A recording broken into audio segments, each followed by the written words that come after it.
Oui, salut les amis. Ok. Dans cette vidéo, c'est que nous allons voir les types de données.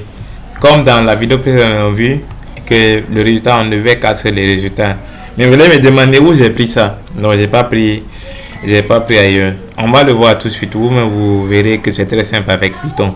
Donc, pour rappel, Python utilise, n'est-ce pas, le typage dynamique. Le typage dynamique, c'est quoi? On va le voir tout de suite.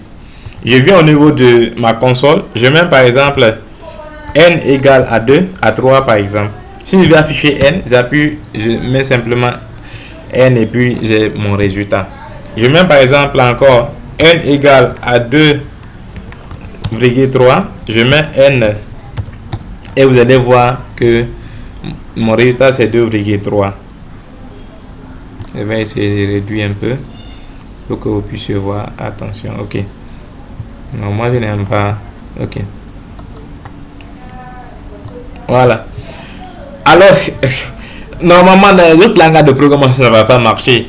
Je dis que ma variable n est de type entier et si je viens dire ma variable n est de type réel, donc ça marche pas. Alors pour vérifier le type, c'est très simple. Vous mettez la fonction type en parenthèse le nom de la variable. Je mets par exemple n et vous allez voir que n va prendre les données type qu'on lui a donné. J'appuie sur entrée et vous allez voir qu'on me dit que n est de type float. Quand je le tape encore n égale à 2 par exemple, n égale à 2, je mets type n et vous allez voir que n est un entier. Donc c'est en cela on dit que Python utilise, n'est-ce pas, le typage dynamique.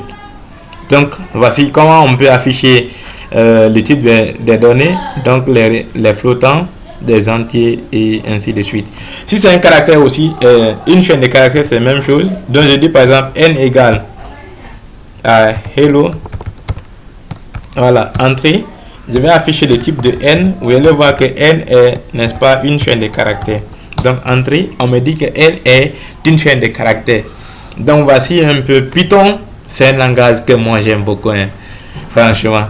C'est un langage de typage dynamique, pas comme le Java. Si c'était en Java ou dans d'autres langages de programmation, on va nous bloquer.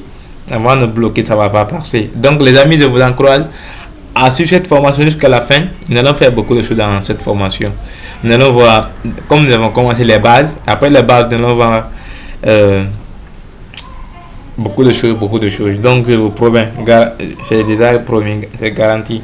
Donc on se retrouve pour une prochaine vidéo.